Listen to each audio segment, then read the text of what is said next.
Hey guys, Ball Digger here with Fx4. So the question has come up. What knots do you use when tying to your baits? Well, to be honest, I have primarily one knot that I use all the time that I learned from a guide, with a pro guide. And then I use the Polymer Nut. Outside of that, I use a modified trilene when I'm fishing for bluegill, crappie, when I'm just basically messing with terminal tackle. I've got a third knot, but I'm gonna do a quick video on how to do these knots. Hopefully they come through very well. If you have any questions, notate that in the comments below and I'll be sure to get back to you guys. But if you haven't already, do me a favor, just below this video, hit that subscribe button.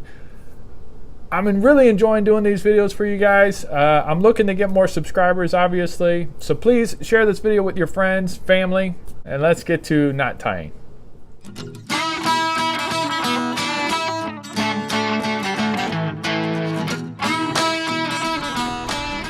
Alright guys, here we go. So what I've got some 17-pound test monofilament. Hopefully that comes through on the camera. What I'm going to show you first, really quick, is the knot that I primarily use, and it was shown to me on a guided tour by a pro-am gentleman who uses it. He says its durability is great and the speed in which you can tie it with practice is even better, so it limits the amount of time you're in the boat, not in the water. So what I'm going to do really quick is I'm going to show you this knot with the use of a spinnerbait. So I'm going to grab the spinnerbait here, apply that 17-pound monofilament on that spinnerbait as it's going to slide down that line there. So the first thing you do is you hold the line with these three fingers. You make a gun out of your hand, you know, bang bang. You allow that line to pass through those three fingers and then over the top of your index finger. So it's actually going to go over the top of your index finger, and you're going to allow that spinnerbait or whatever bait you're using, allow it to dangle. And then with the leader line on your right hand side, you're going to have about 10 or 12 inches on that side. You're gonna dress that over that same index finger, and then with your thumb you can hold it down if you like. Otherwise, you know, the more practice you get, you can actually hold it off. But for newbies, I suggest you hold it now. So what you're gonna get a loop here that's holding your line, that's holding your bait, and then this leader line. Now with that leader line, you're gonna take it and wrap it around that loop 6 times. And now what you're gonna see is you got that tight loop up here and those 6 line twists going down to the lure. Now take that leader line, pass it through that loop that your index finger is holding, and then hold it with your thumb. Okay? Now you're going to take that and you're going to start pulling the leader line and the main line until that line starts to cinch upon itself. Now when you get to this point, I always recommend, with a little bit of spit and saliva on this knot and this line, you apply that. It allows that knot to firmly secure itself down that line, and not putting any abrasions on it or any nicks in it. And then there's your solid knot. Okay, nice and clean, solid knot. And then obviously with the leftover leader here, we got about 6 inches. We take that and we just trim that off. So I don't know the name of that knot, but I use it all the time and I've never had an issue with it. You can break it when you're snagged up on whatnot. You know, I have been able to break it. I've never seen it to where it's breaking down by the knot, but very strong knot, very fast.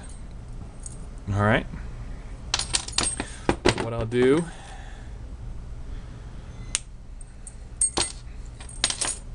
all right, now I'm going to show you that with another bait, and I'm not going to instruct you through it, show you how fast, put it through this crankbait, about how fast you can get that knot done.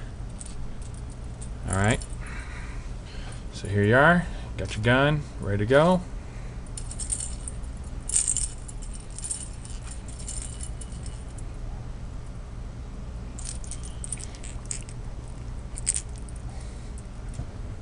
And you're ready to rock pretty quick.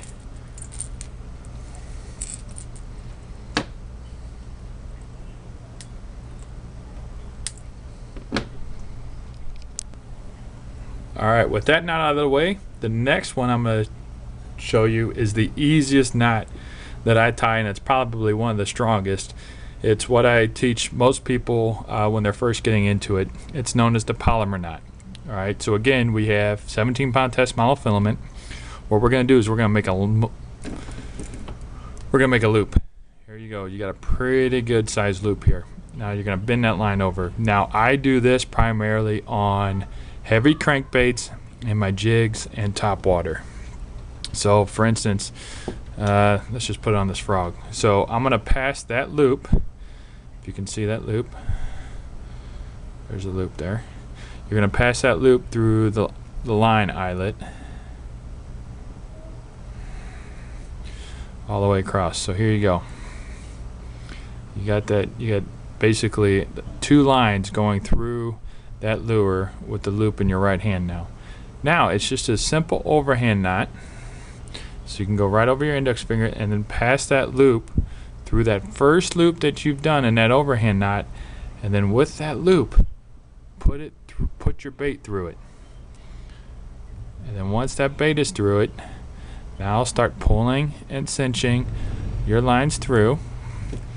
And then as you get closer, it will then begin, because it's not cinching on the line itself, you don't really have to worry about putting spit or slobber on it. It'll cinch down right on to that lure. This is a very strong knot. Very strong, very tough to break. I use it on a lot of my heavier baits. Alright, let's show you that knot one more time. So get your line, get yourself a loop. Alright, there's your loop. Hold that loop together. Just grab the frog again. Push that line through the eyelet. Again, gets tricky with larger line. Gotta put that line through the eyelet.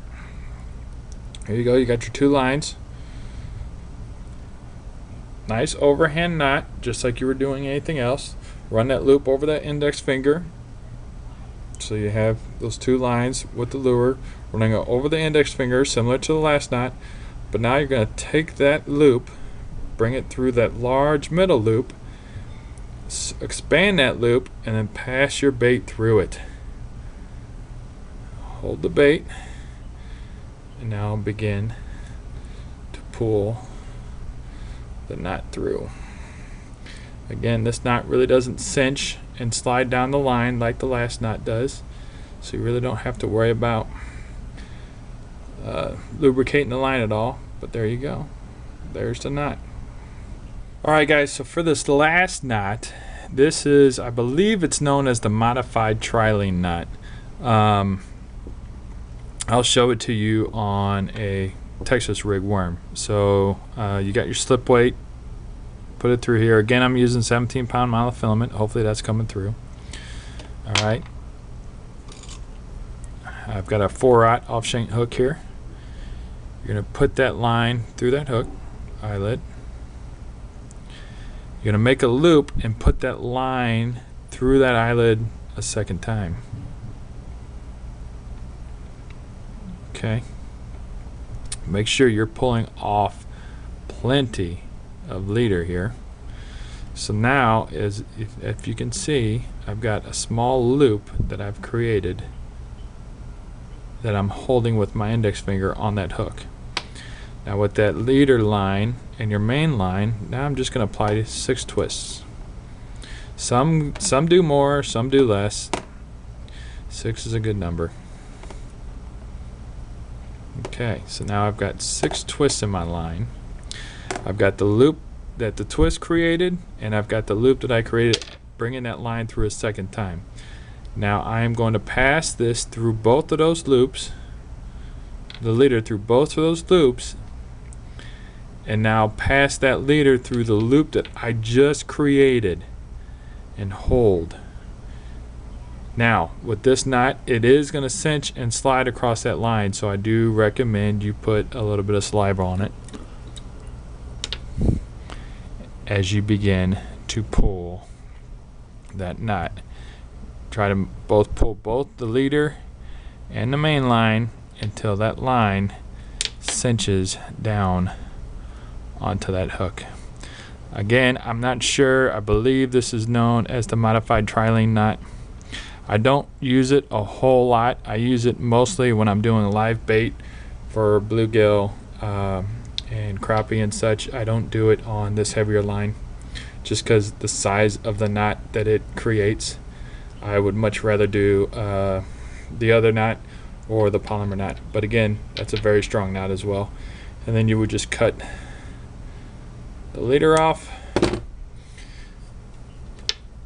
and then allow the weight to slide down the line.